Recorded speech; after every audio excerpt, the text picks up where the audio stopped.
नमस्कार, मैं हूं अंकुर और आप देख रहे हैं सत्यहिंदी.com। एक नजर डालते हैं अब तक की सुर्खियों पर। लव जिहाद को लेकर राजस्थान के मुख्यमंत्री अशोक गहलोत ने बीजेपी पर निशाना साधा है। उन्होंने कहा कि लव जिहाद शब्द बीजेपी की ओर से गढ़ा गया है ताकि देश को बांटा जा सके और सांप्रदायिक सद्भाव को नुकसान पहुंचाया जा सके।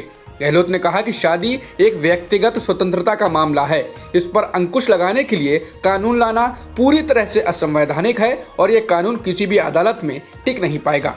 प्यार में जिहाद की कोई जगह नहीं है।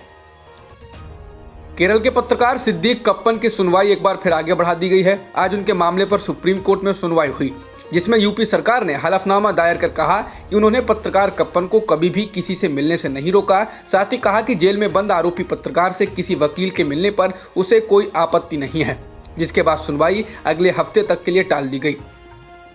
पत्रकार कप्पन को लेकर यूपी सरकार ने सुप्रीम कोर्ट में कहा है कि वो पत्रकार की आड़ में हाथरस में जाति विभाजन और कानून व्यवस्था को बिगाड़ने के लिए एक बहुत ही निर्धारित डिजाइन के साथ जा रहे थे। यूपी सरकार ने कहा कि Kappan popular front of India यानी पीएफआई के कार्यालय सचिव हैं। वो बस पत्रकार का पहचान पत्र दिखाकर हाथरस में कानून व्यवस्था बिगाड़ने जा रहे थे।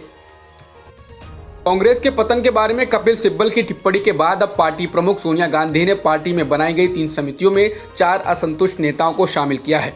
ये समितियां राष्ट्रीय सुरक्षा, विदेशी मामलों और अर्थव्यवस्था से संबंधित मामलों पर उन्हें सूचित रखने के लिए गठित की गई हैं। इन नियुक्तियों को पार्टी के भीतर आलोचकों को शांत करने और आगे किसी भी सार्वजनिक शर्मिंदगी को दूर करने के लिए उठाए गए एक कदम के रूप में देखा जा रहा है। जम्मू कश्मीर के नगरोटा में पाकिस्तानी आतंकी संगठन जैश ए मोहम्मद के आतंकियों के मुठभेड़ में मारे जाने के बाद प्रधानमंत्री मोदी ने गृह मंत्री अमित शाह, राष्ट्रीय सुरक्षा सलाहकार अजित डोभाल, विदेश सचिव और खुफिया एजेंसी के टॉप अफसरों के साथ बैठक की है। बैठक में एजेंसियों ने इनपुट दिए हैं कि आतंकी संगठन 26/11 की बरसी पर कुछ बड़ा करने की योजना बना रहे थे। पीएम मोदी ने भी ट्वीट कर कहा है कि आतंकियों से बड़ी मात्रा में हथियारों और विस्फोटकों की मौजूदगी ये संकेत देती है कि वो बड़ी तबाही और विनाश की योजना में थे, लेकिन उनकी साजिश को एक बार फिर विफल कर दिया गया। भारत में जहां कहा जा रहा है कि चीन पीछे हटने को तैयार हो गया है, तो दूसरी ओर खबर आ रही है कि चीन ने दूसरा मोर्चा खोलने की तैयारी तेज कर दी है। चीनी सेना पीएलए ने भारत के हिमाचल प्रदेश, सिक्किम और अरुणाचल प्रदेश की सीमा के पास अपनी सैन्य तैनाती को गुपचुप तरीके से काफी बढ़ा दिया है। यही नहीं, चीन सैन्य आधारभूत ढांचे को भी बहुत तेजी से विकसित करने में जुट गया है। हिंदुस्तान टाइम्स की रिपोर्ट के मुताबिक भारत सैन्य कमांडर हिमाचल प्रदेश के कौरिक पास और अरुणाचल प्रदेश के फिश टेल 1 और 2 को लेकर ज्यादा चिंतित हैं, क्योंकि चीन ने कौरिक पास के ठीक उस पार चुरुप गांव में सड़क का निर्माण किया है। यही नहीं, चीनी सेना ने उत्तराखंड की सीमा से लगे तांजुमला के पास सैनिकों के रहने के लिए घर का निर्माण किया है। भारत और चीन के बीच पिछले करीब 6 महीनों से लद्दाख स्थित बॉर्डर पर तनाव जारी है। इस बीच अमेरिकी विदेश विभाग की एक रिपोर्ट में सामने आया है कि चीनी शासन उभरते भारत को प्रतिद्वंदी के तौर पर देखता है। इतना ही नहीं, वह अमेरिका, करीबी साथियों और अन्य लोकतंत्रों के साथ भारत के रिश्तों को खराब करने की कोशिश में जुटा है। रिपोर्ट में यह भी कहा गया है कि चीन सुपर पावर के तौर पर अब अमेरिका की जगह लेने की कोशिश कर रहा है। भूटान के अंदर चीन के गांव बसने की बात को भारत में भूटान के राजदूत ने नकारा है। न्यूज एजेंसी एएनआई के मुताबिक ऐसा गांव नहीं बना है। हालांकि चीनी न्यूज चैनल सीजीटीएन के सीनियर प्रोड्यूसर शेन शिवेई ने ट्वीट में उस गांव की फोटोज और लोकेशन तक शेयर की थी। कांग्रेस के पूर्व अध्यक्ष राहुल गांधी ने महंगाई को लेकर केंद्र सरकार पर निशाना साधा है। उन्होंने कहा कि एक और तो खाद्य पदार्थों की महंगाई दर 11.1% से पार पहुंच गई है, लेकिन सरकार कर्मचारियों को कोई राहत नहीं दे रही है। एक और सरकारी कर्मचारियों की हालत पस्त है, तो दूसरी ओर पूंजीपति मित्र मुनाफा कमाने में मस्त हैं। राहुल गांधी ने एक बार फिर लॉकडाउन और मजदूरों को लेकर मोदी सरकार पर निशाना साधा है। राहुल ने ट्वीट कर कहा है कि मोदी सरकार पहले तुगलकी लॉकडाउन कर करोड़ों मजदूरों को सड़क पर ले आई और अब उनके एकमात्र सहारे मनरेगा की कमाई को बैंक से निकालना दूभर किया है।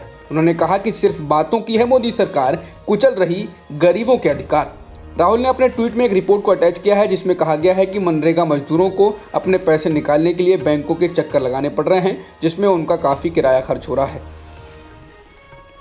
केंद्रीय स्वास्थ्य मंत्री हर्षवर्धन ने उम्मीद जताई है कि 2021 के शुरुआती 2-3 महीनों में वैक्सीन मिलनी शुरू हो जाएगी। उन्होंने साथ ही कहा कि अगस्त सितंबर तक हम 30 करोड़ लोगों को वैक्सीन देने की स्थिति में होंगे। वहीं सीरम इंस्टीट्यूट के सीईओ अदार पूनावाला का कहना है कि भारत में बनाई जाने वाली ऑक्सफोर्ड की कोरोना वैक्सीन आम जनता के लिए 500 से 600 रुपए में मिलेगी और ये अप्रैल तक उपलब्ध होगी। भारत में एक दिन में 45,882 नए कोरोना संक्रमण के मामले आए हैं, जिसके साथ ही देश में कुल संक्रमितों का आंकड़ा 90 लाख के पार हो गया है और वहीं पिछले 24 घंटों में 491 लोगों की जान भी गई है, जिसके साथ ही देश में कुल मृतकों की संख्या 1,32,000 के पार हो गई है। फिलहाल एक्टिव मामले 4,43,000 के पार हैं।